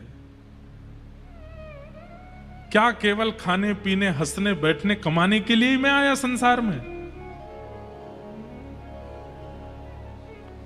और एक बात बताएं, पुनर्जन्म किसका होता है? जिसकी इच्छाएं अधूरी रह जाती हैं उसका पुनर्जन्म होता है। मन था इंदौर में बंगला बनाना है, उसके लिए पैसे कमाने हैं, खूब कमा लिए लेकिन बंगला नहीं बना पाए, प्राण निकल गए, तो फिर जन्म होगा, और फिर जन्म होकर के फिर कोई और इच्छा। अब एक इच्छा तो पुरानी चल रही है पिछले जन्म की, इंदौर में बंगला बनाने की, इस जन्म में और 2-3 इच्छाएं प्रकट हो गई, वो भी अधूरी रह गई, तो 3-4 इच्छा, फिर तीसरा जन्म होता है। आप और मैं यहां पे जो हम बैठे हैं, हम कितने जन्मों की इच्छाएं अधूरी पड़ी हैं हमारी, उसकी वजह से बैठे। 2 ही तरीके हैं, या तो इच्छा, अब हमें तो पता नहीं पूर्व जन्म में हमारी क्या इच्छा थी, और जब तक वो पूरी नहीं होगी तब तक जन्म लेना ही पड़ेगा। या फिर दूसरा तरीका है, नाम आश्रय लेकर के सब छोड़ दो, इच्छा का भी त्याग कर दो, तो पूर्व की इच्छाएं जो हैं वो भी नाम से नष्ट हो जाएंगी, निवृत्त हो जाएंगे संसार से, फिर नहीं आना पड़ेगा, फिर पुनर्जन्म नहीं होगा। इसलिए कलयुग केवल नाम आधारा, यहां यज्ञ नहीं, अनुष्ठान नहीं, जप नहीं, तप नहीं, वो सब करो, आपकी इच्छा है। आप यज्ञ करना चाहो कर सकते हो, आप तप करना चाहो कर सकते हो, आप नियम व्रत करना चाहो कर सकते हो, पर कलयुग में प्रधानता अगर है तो वो नाम की है, नाम। और उस नाम प्रताप से ही आत्म कल्याण किया जा सकता है। आप अपनी जॉब कीजिए, कर्म कीजिए, बिजनेस कीजिए, दुकान चलाइए, व्यापार करिए, खेती करिए, सब करो, उससे धर्म करो, लेकिन हर क्रिया को करते करते नाम आश्रय करो, नाम जपते रहो, उससे आत्म कल्याण करके परम धर्म भी करो। और मैंने परम धर्म का दूसरा रूप क्या बताया कि स्वयं भी करो, दूसरों से भी करवाओ। इसका सबसे पहला टेक कहां से प्रारंभ होगा? Mobile phone. फोन उठाते ही हेलो बोलना बंद कर दो। क्या बोलो? जय श्री कृष्ण, जय श्री कृष्ण बोलो, जय श्री राधे बोलो, कुछ भी बोलो, भगवान नाम बोलो। और इसमें एक नियम और बना लो, आपने कहा जय श्री कृष्ण, सामने वाला बोला भैया गुड़ कितना लेके आना, जय श्री कृष्ण। जब तक वो जय श्री कृष्ण नहीं बोले तब तक उसकी सुनो ही मत। अरे भैया हम आपसे जरूरी बात कर रहे हैं, आप सुनिए। बोले पहले जय श्री कृष्ण बोलो। जब वो जय श्री कृष्ण बोलते तब अपनी बात आई, यहीं से ही शुरू करो। मान लो हलो की आदत लग भी गई है तो हलो बोलते ही जय श्री कृष्ण बोलो, बिना नाम के। अपनी हर क्रिया में नाम प्रधान रखिए। कल हमने एक नियम बताया था, किसी को भी बुलाओ तो राधे श्याम सीताराम हरे कृष्ण कहकर के बुलाओ। आज हमने दूसरा नियम बताया, किसी भी फोन पे बात करो नाम से ही प्रारंभ करो। दूसरी बात, छींक आती है, खांसी होती है, उबासी आती है, गिर जाते हैं या कुछ होता है, जैसे घर में मान लो बर्तन गिरा जोर से, तो जोर से बर्तन गिरता है तो हम घबरा जाते हैं। घबराने पर हमारे मुख से कुछ निकलता है, कोई जोर की चीख निकलती, कुछ भी निकलता है, नहीं, नाम निकलना चाहिए। गिरो तब भी नाम निकलना चाहिए, छींक आवे तब भी नाम आना चाहिए, खांसी हो तब भी नाम आना चाहिए, कोई अच्छी बात सुनो तब भी नाम बोलना चाहिए, और कोई अशुभ किसी के बारे में सुनो तो भी नाम बोलना चाहिए, हर स्थिति में नाम। बच्चे आकर के बोले मां मैं फर्स्ट आया, अरे वाह वाह वाह, राधा रमण राधा रमण राधा, हरि शरणम श्री कृष्ण शरणम मम, ठाकुर जी कृपा। बच्चा कहते मां में फेल हो गया, राधा रमण राधा, ठाकुर जी कृपा। दारी के इधर आप पढ़ता नहीं है।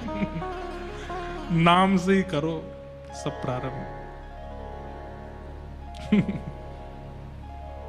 बच्चा भी पिटते पिटते बोले मां राधा रमण हरे कृष्णा, लग रही है मैया धीरे। नाम आपकी हर स्थिति में आ जाएगा, उस दिन ये कलयुग हाथ पे हाथ धरे बैठा रह जाएगा, आपका कुछ नहीं बिगाड़ पाएगा। नाम आश्रित हो जाइए, और वह नाम आश्रय ही आत्म कल्याण है, जो कि भागवत का विषय है, यानी कि परम धर्म।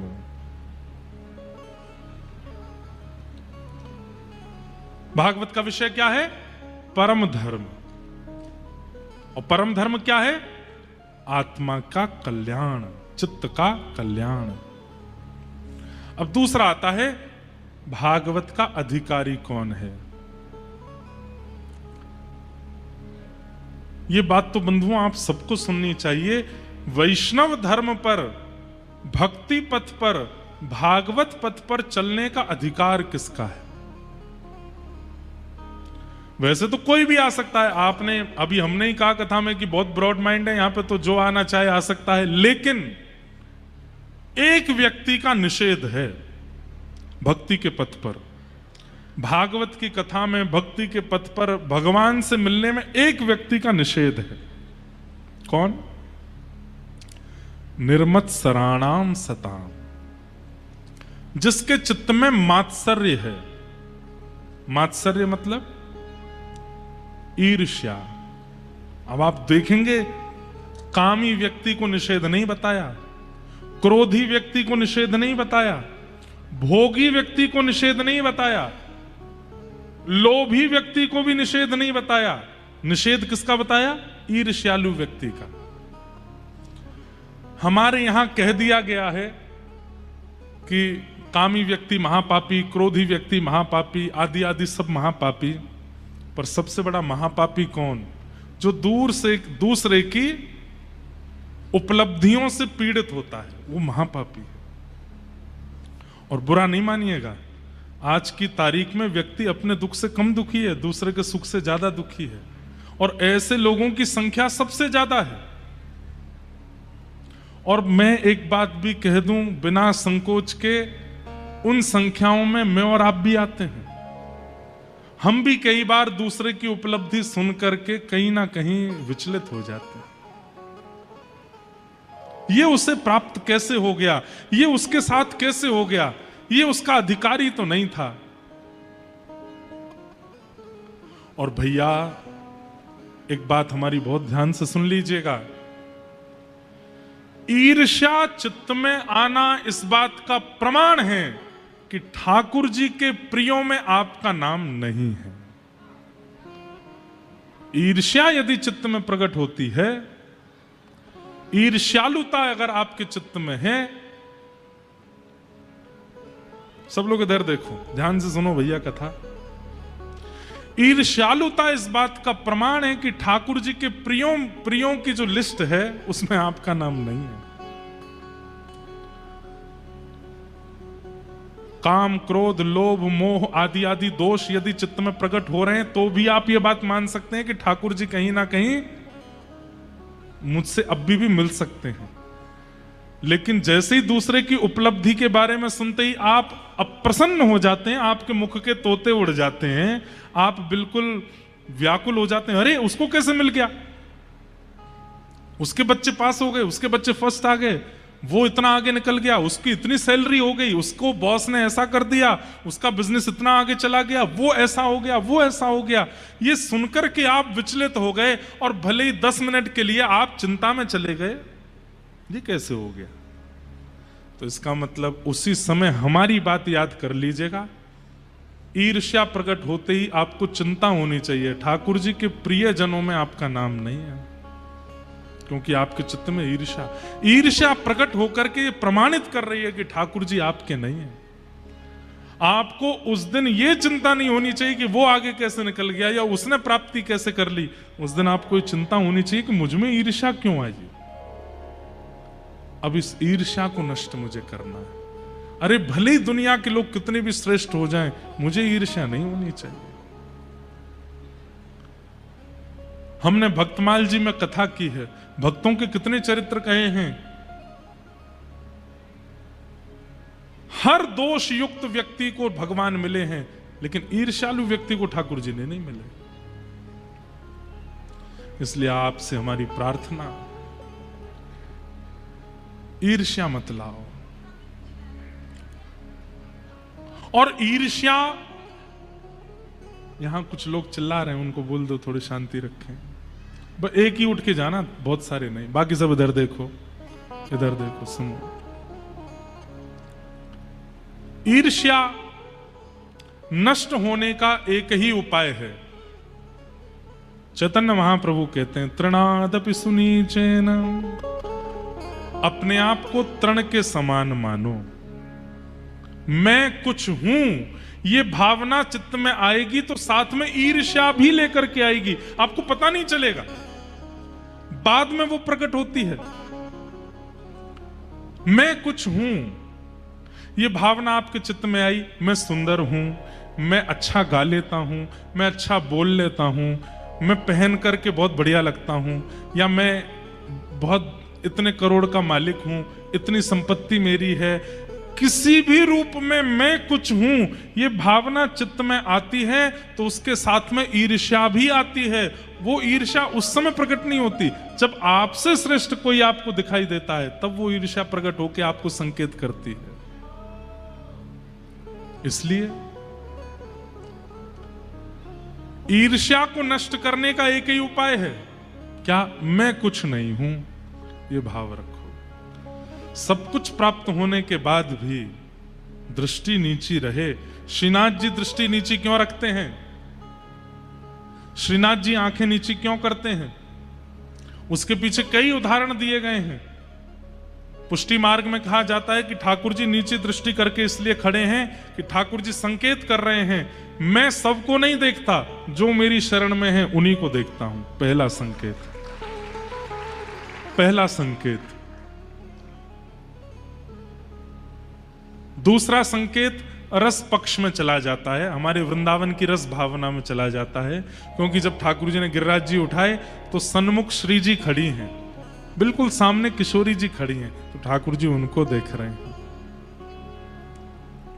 और तीसरा पक्ष जो मुझे लगता है कि ठाकुर जी संकेत कर रहे हैं, तैने मेरे ज्ञान की कॉपी तो कर ली। बंधुओं, संसार में ज्ञान का संचार कहां से हुआ? श्री कृष्ण से हुआ। वैसे लोग इनको चोर बोलते हैं कि ये माखन चोर हैं, वास्तव में देखें तो पूरा विश्व चोर है और सबने चोरी करी इनसे है। कैसे? पति को कैसा व्यवहार करना चाहिए ये किसने सिखाया? श्री कृष्ण ने सिखाया। पति का पतित्व कृष्ण से सीखा जाता है। पुत्र कैसा होना चाहिए ये श्री कृष्ण से सीखा जाता है। प्रेमी कैसा होना चाहिए ये श्री कृष्ण से सीखा जाता है। ज्ञानी कैसा होता है ये श्री कृष्ण से सीखा जाता है। योद्धा कैसा होता है ये कृष्ण से सीखा जाता है। अरे कहां तक कहें, ड्रेसिंग सेंस कैसा होता है ये श्री कृष्ण से सीखा जाता है। श्रृंगार कैसा होता है ये श्री कृष्ण से सीखा जाता है। गाया कैसे जाता है, नाचा कैसे जाता है ये कृष्ण से सीखा जाता है। और शत्रुता कैसे की जाती है ये भी श्री कृष्ण से सीखा जाता है। पूरा विश्व गीता का आश्रय लेता है। योद्धा को युद्ध कैसा, बिजनेसमैन को बिजनेस कैसा, पढ़ाई पढ़ने वालों को, विद्यार्थियों की पढ़ाई कैसी, कुंवारों का जीवन कैसा, ब्याह ठ्यायों का जीवन कैसा, वृद्धों का जीवन कैसा, बालकों का जीवन कैसा, सब कहां से सीखते हैं? इनसे सीखते हैं। तब ठाकुर जी कहते हैं, तेने सब नकल मेरी कर ली, अब एक नकल और कर। बोले क्या? नीची दृष्टि करके ठाकुर जी मानो संकेत कर रहे हैं, झुक के रहो, थोड़े नीचे रहो, ज्यादा चौड़े बनकर के मत रहो कि तुम कुछ हो, तुम कुछ नहीं हो। और एक बात बता, अभी बाढ़ आई है पूरी दुनिया में।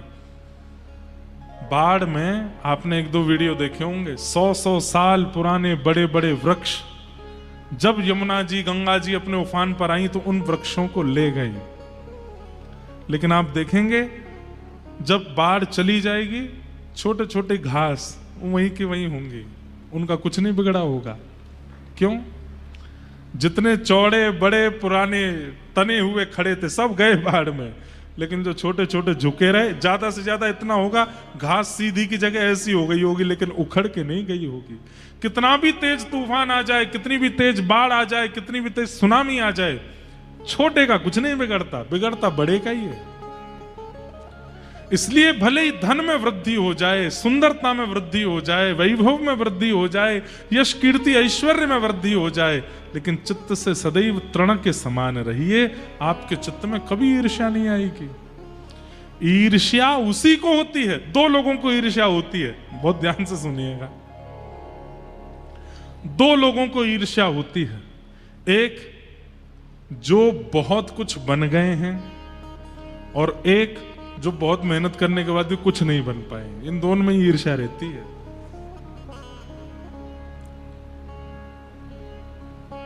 लेकिन हमें कैसा होना है? बहुत कुछ करने के बाद, बन जाने के बाद भी तृण के समान रहना है, और बहुत कुछ करने के बाद भी कुछ ना बन पाने पर भी यही रखना है। ठाकुर जी चाह रहे हैं कि तू छोटा ही रहे।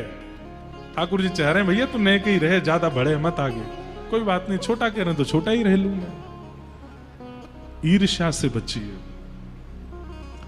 नाम आश्रय कथा काम को नष्ट कर देगी, क्रोध को नष्ट कर देगी, लेकिन ईर्ष्या का नष्ट तो आपको स्वयं करना पड़ेगा, और उसके लिए स्वयं को तृण के समान मानना पड़ेगा।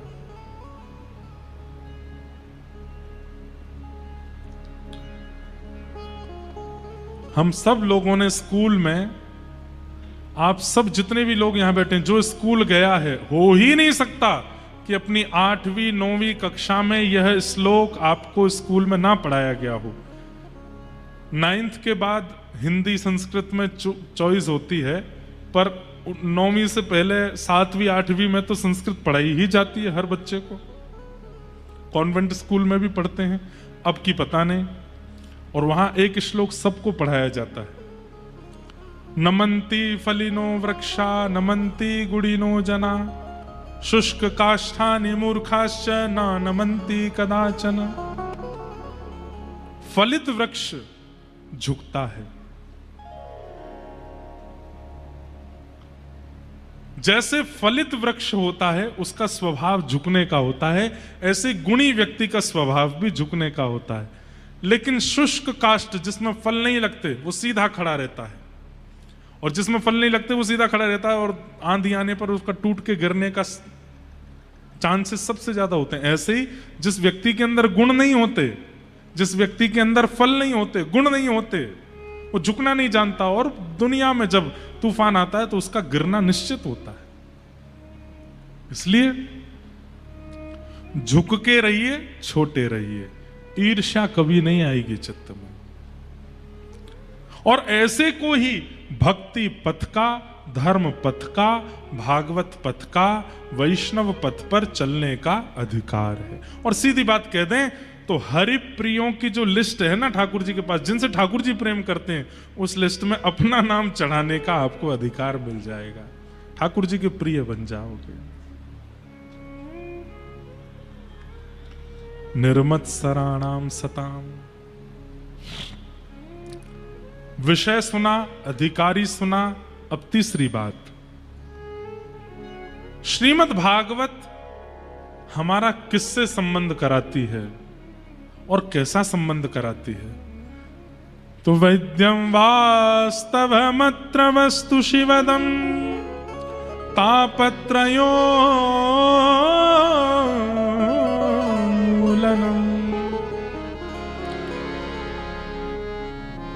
वैद्यम वास्तवमत्र वस्तु शिवदम। कथा ठाकुर जी से संबंध कराती है। और कैसा संबंध? कल्याणकारी। एक बात तो निश्चित है बंधु, अगर आप भक्ति पथिक बन गए हो तो आपके लिए भगवान भगवान तक नहीं रहेंगे, भगवान आपके कुछ हो जाएंगे। या तो उनमें पुत्र की भावना, या तो भाई की भावना, या मित्र की भावना, या गुरु की भावना, ये भावना तो प्रकट होगी। वो ईश्वर से थोड़े उठ जाएंगे ऊपर, और ईश्वर से उठ के कुछ अपने लगने लगेंगे। हमारे पुराने पुराने भक्तों की तो कथाएं आप खूब सुनते हो। नए नए भक्तों में भी आजकल 10, 15, 20 सालों में भी ऐसे ऐसे भक्त हुए हैं जिन्होंने ठाकुर जी से संबंध माया और ठाकुर जी ने उसको निभाया।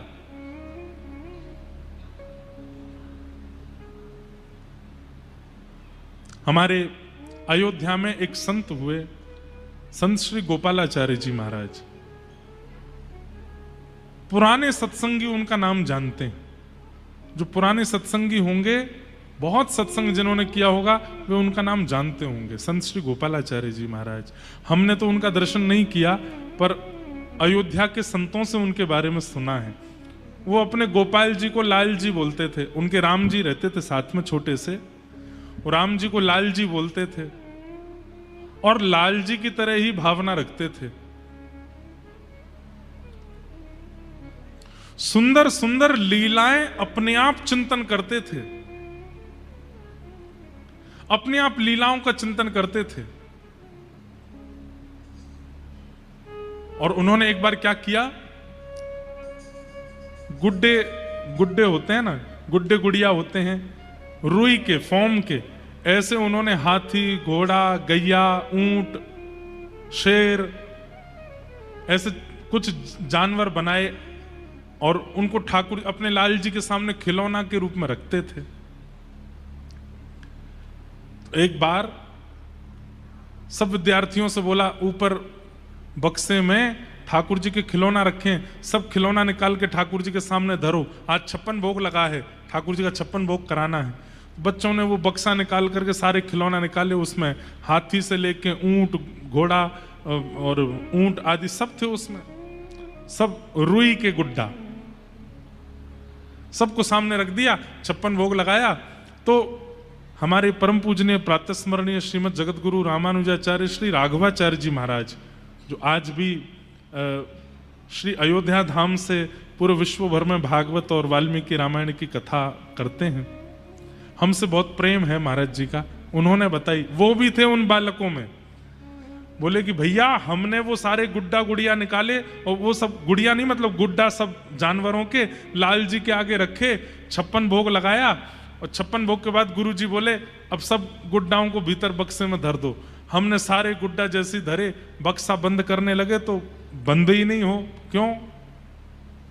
ज्यादा सामान हो गया, वो बक्से का जो डिब्बा था वो बंद ही नहीं हो, उस पर चढ़े बैठे लेकिन वो बंद ही नहीं हो। तो हम लोगों ने जाके कहा गुरुजी आश्चर्य हो गया, जिस बक्से में से सारे रुई के गुड्डे निकाले, 56 भोग लगाने के बाद हम वापस रख रहे हैं, वही गुड्डे हैं, उतने ही हैं, लेकिन बक्सा बंद ही नहीं हो रहा है। तो गुरुजी बोले अभी बंद नहीं होगा। क्यों? बोले 56 भोग खाया है ना, सबका वजन बढ़ गया है, सबका पेट बढ़ गया है। बोले क्या करें फिर?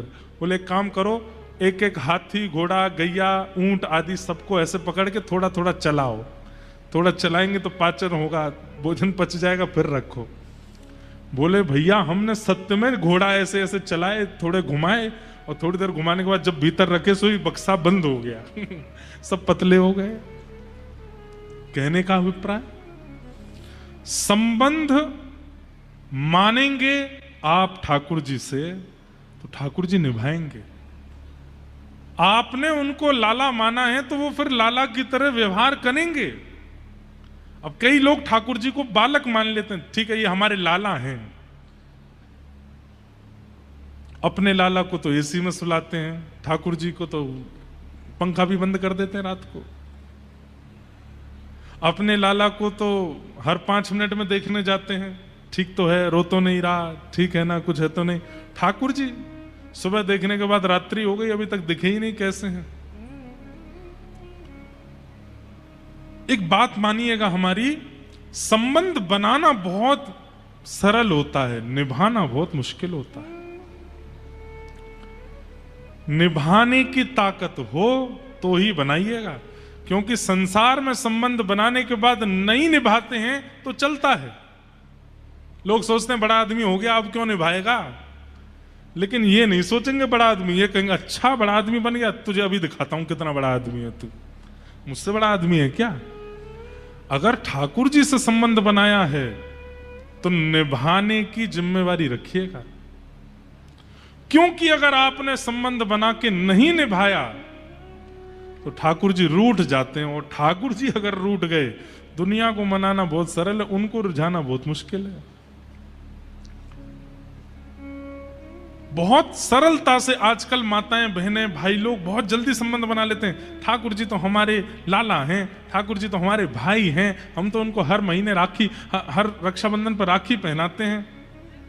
आपने बना तो लिया भाई, लेकिन भाई जितना निभाते हो, आपने बना तो लिया लाला, लाला जितना निभाते हो निभाना पड़ेगा। प्रसंग आता है, गोसाई श्री विठलनाथ जी श्रीमद वल्लभाचार्य जी महाराज के सुपुत्र गोसाई श्री विठलनाथ जी ठाकुर जी को अपना लाला मानते थे। लाला ठाकुर जी को मानते थे, तो उनके नाते से अब जितने भी लाला के संबंधी हैं वो सब आपके संबंधी हो गए। ठाकुर जी अगर आपके लाला हैं तो किशोरी जी आपकी कौन है? किशोरी जी आपकी बहू हैं। ठाकुर जी लाला हैं तो मधुमंगल, श्रीदामा ये सब कौन है? ये भी आपके लाला हैं।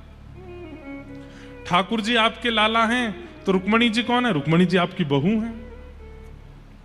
वो भावना आपको रखनी पड़ेगी। अब हमसे लोग पता नहीं क्या क्या बोल देते हैं, कई लोग हमको गुरु जी बोलते हैं, कई लोग हमको महाराज जी बोलते हैं। एक कथा में एक व्यक्ति हमको जीजा जी बोल रहा था, मैंने कि जीजा क्यों बोली भैया तेने? बोले मैं किशोरी जी को अपनी बहन मानता हूं, तो ठाकुर जी उनके ठाकुर जी उनके घरवारे हैं और ठाकुर जी के आप सखा हो, तो ठाकुर जी हमारे जीजा जी हो, जीजा जी के सखा भी जीजा जी, इसलिए जीजा जी। अभी एक नया सुनो, एक व्यक्ति अभी हमको नाथ द्वार में मिला। अभी मैं नाथ द्वारा गया था यहां आने से एक दिन पहले, तो निकल रहा था, तो जो लोग पहचानते जाते कुछ बोलते रहते, तो एक बालक बोला, नाना जी रुको। मैंने कहा अरे कौन सा देवता आयो मेरो, नाना जी। नाना जी का मतलब क्या हुआ, मेरी बेटी का बेटा। मैंने सुन गाड़ी रोको, गाड़ी, इधर आओ भाई। मैं तेने मुझे नाना जी कैसे बोलो? बोले मेरी माता जी आपको अपना पिता मानती हैं। जब से वो आपकी कथा सुनी है तो वो कहती हैं कि इन्होंने ही मुझे सब कुछ सिखाया, इनकी कथा सुन के ही मैं जीवन क्या है वो जान पाई हूं। और सब कुछ बताने वाला, जीवन में राह दिखाने वाला या तो गुरु होता है या पिता होता है। अब मेरी माता जी ऑलरेडी दीक्षा पहले ले चुकी हैं, तो गुरु तो उनके हैं, लेकिन आप भी उनको सिखाते हो, इसलिए वो आपको पिता मानती हैं। और वो आपको पिता मानती हैं तो मेरे तो आप नाना जी हुए ना। मैंने कहा जय हो भाई, तेरा धन्य भाग। मैंने कि सुन अब एक बात और सुन जा। बोले क्या? मैंने अब ठाकुर जी भी तुम्हारे नाना जी हैं, नाना जी के सखा भी नाना जी हुए। तो अब जब जब ठाकुर जी को प्रणाम करो तो यही कहना नाना जी की जय हो। वृंदावन जाओ तो यही कहना कहां जा रहे हैं, वो नाना जी से मिलने जा रहे हैं। संबंध बनाना बहुत सरल होता है, और आजकल तो एक ट्रेंड बना है संबंध बनाना। ठाकुर जी को गोद में लिए घूम रहे हैं, कोई उनको मीरा की तरह प्रियतम मान रही है, कोई उनको यशोदा की तरह लाला मान रही है, कोई उनको दाऊ दादा की तरह भाई मान रहा है। बनाना बहुत सरल है, पर अगर नहीं निभाया ठाकुर जी नाराज हो जाएंगे। गुसाई श्री विठलनाथ जी, आपके 7 पुत्र थे। कितने पुत्र? 7। एक दिन आपने मंदिर जाते हुए एक चूड़ी पहनाने वाली को देखा, उससे कह दिया मेरी 7 बहुएं हैं, घर पे जाके उनको चूड़ी पहना दो और उसका जो भी वेतन हो हमसे ले लेना। मेहतरानी वो चूड़ी पहनाने वाली गई घर पे, और उसने जब 7 बहुओं को चूड़ी पहना दी तो 8वां हाथ आया किशोरी जी का। छोटे छोटे हाथ किशोरी जी ने अपने हाथ आगे किए। अब वो चूड़ी पहनाने वाली बोली मेरे को तो 7 की आज्ञा, लेकिन इतनी सुंदर, इतनी सुकुमारी और नेक्सी सी लाली हाथ आगे कर रही है। रुका नहीं गया, उसने पहना दिए और जाकर के गुसाई विठलनाथ जी से कहा मैंने आपकी 8 बहुओं को चूड़ी पहना दी। गुसाई जी विठलनाथ जी बोले 8 नहीं 7 बहू हैं हमारी। बोले 7 हैं पर मैंने तो 8 को पहना ही है। 7 तो बड़ी बड़ी आई थी, 8 भी छोटी सी आई थी। गुसाई जी बोले देखो तुमको पैसा ज्यादा चाहिए तो तुम हमसे मांग लो, लेकिन ये झूठ मत बोलो। 8वां कोई है ही नहीं। हमारे घर में केवल 7 महिलाएं हैं और वो 7 पुत्रों की पत्नी हैं। 8वीं कौन सी आ गई? बोले आपको नहीं पैसा देना तो मना कर दीजिए, लेकिन मैंने चूड़ी 8 को पहनाई। जब गुसाई जी ने पैसे नहीं दिए 8वें हाथ के, तो रात्रि में स्वप्न में किशोरी जी आई और रोने लगी। किशोरी जी को रोता देख गुसाई जी बोले हे प्रिया जी, हे श्यामाजू, आप क्यों रो रही हो? बोले आप मुंह को अपनो नाय मानो या मारे रो रही हो? बोले क्यों? बोले आप ठाकुर जी को अपनो लाला मानो? बोले हाँ। बोले वो लाला भाई तुम्हें कौन भाई? बोले आप हमारी बहू रानी भाई। बोले बहू रानी भाई तो केवल आपने 7 बहुओं को ही चूड़ी क्यों पहनवाई? 8वीं बहू का चिंतन आपके मन में क्यों नहीं आया? और मैंने अगर अपने आप हाथ बढ़ा के चूड़ी पहन ली तो आपने पैसे नहीं दिए उसको। ये बात सुनकर के गुसाई जी बहुत रोए। बोले मुझको क्षमा कर दो, मुझसे अपराध है क्यों? गुसाई जी तो इतने बड़े प्रेमी हैं कि उनके अपराध को क्षमा कर दिया, लेकिन हम इतने बड़े प्रेमी नहीं हैं। अगर हमसे चूक हुई ठाकुर जी क्षमा नहीं करेंगे। इसलिए लाला मानिए, प्रियतम मानिए, पति मानिए, भैया मानिए, गुरु मानिए, जो जी चाहे मानिए ठाकुर जी को, लेकिन एक बात याद रखिएगा, निभाना पड़ेगा। और अगर नहीं निभाया तो ठाकुर जी नाराज हो जाएंगे। और ठाकुर जी अगर नाराज हो गए रूठे चाहे राजावा से कछु न काजा, एक तू ही महाराजा और कौन पास जाएंगे।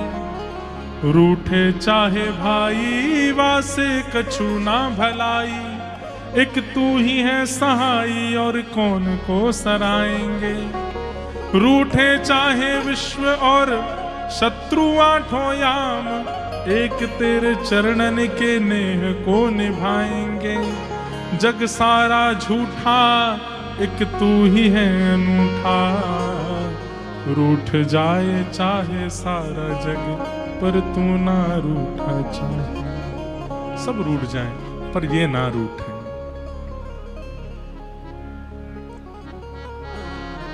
आपको पता है भगवान पांडवों की रक्षा क्यों करते हैं? तो लोग कहते हैं क्योंकि पांडव उनके भाई हैं। कौरव भाई नहीं थे भगवान के? कौरव भी तो भाई हैं, लेकिन उन्हीं भाइयों के विपक्ष में खड़े हैं ठाकुर जी, और विपक्ष में खड़े होकर अर्जुन को कहते हैं धनुष चढ़ा, बाण चढ़ा धनुष पर और चढ़ा दे, चला दे इसके ऊपर। वो भी तो भाई है, उनके प्रति ऐसी भावना क्यों? उनके प्रति ऐसी भावना क्यों? क्योंकि रूठ गए ठाकुर जी। रूठे हुए यदुवंशियों को भी स्वीकार नहीं किया ठाकुर जी ने। भगवान जिनका नाम ही है पतित पावन, क्या नाम है? पतित पावन का मतलब क्या है? क्या चाहे जितना बड़ा ब्राह्मण आपको श्राप दे दे, उस श्राप को दूर करने की सामर्थ्य ठाकुर जी में है। उस श्राप को दूर करने की सामर्थ्य ठाकुर जी में है। क्या भगवान यदुवंशियों पर लगे हुए श्राप को मिटा नहीं सकते थे? यदुवंशियों को श्राप लगा कि आपस में लड़ झगड़ के पूरा यदुवंश खत्म हो जाएगा। भगवान चाहते तो उन यदुवंशियों को भी श्राप मुक्त कर सकते थे, लेकिन क्यों नहीं किया? क्योंकि रूठ गए यदुवंशियों से। क्यों रूठ गए? भगवान अपने बच्चों को समझाते हैं कि मेरे संतान होते हुए भी, मेरी परिवारीजन होते हुए भी सत्संग मत छोड़ा कीजिए, नित्य सत्संग किया करो। तब भी वो सत्संग नहीं करते थे, इसलिए रूठ गए थे ठाकुर जी। ठाकुर जी अगर राजी हैं तो दुनिया का कोई बाल बांका नहीं कर सकता, और ठाकुर जी अगर रूठ गए तो नहाते नहाते आपके बाथरूम में साबुन भी आ जाएगा, पैर के नीचे फिसल के रिपट के प्राण निकल जाएंगे आपके। ठाकुर जी अगर रूठे हैं तो मृत्यु के लिए साबुन भी काफी है, और ठाकुर जी अगर रूठे नहीं है तो बड़ी तोप से भी गोला फेंक दिया जाएगा आपके ऊपर, तो भी कुछ नहीं हो पाएगा। इसलिए संबंध बना लीजिए ठाकुर जी से, उसमें कोई बड़ी बात नहीं है, पर निभाया कीजिए, निभाना आवश्यक है।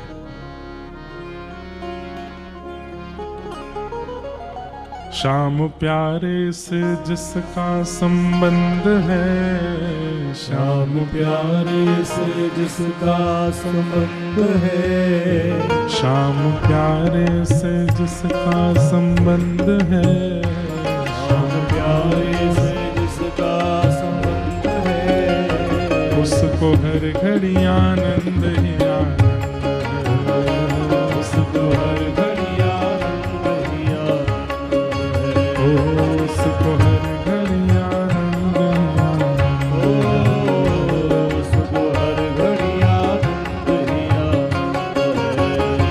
श्याम प्यारे से जिसका संबंध है, श्याम प्यारे से जिसका संबंध है, श्याम प्यारे से जिसका संबंध है, श्याम प्यारे से जिसका संबंध है, उसको हर घड़ी आनंद ही आनंद है, उसको हर घड़ी आनंद ही आनंद है, घड़ी आनंद ही आनंद है,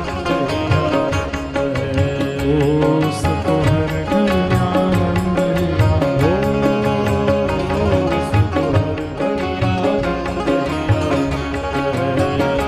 झूठी ममता से करके किनारा, झूठी ममता से करके किनारा,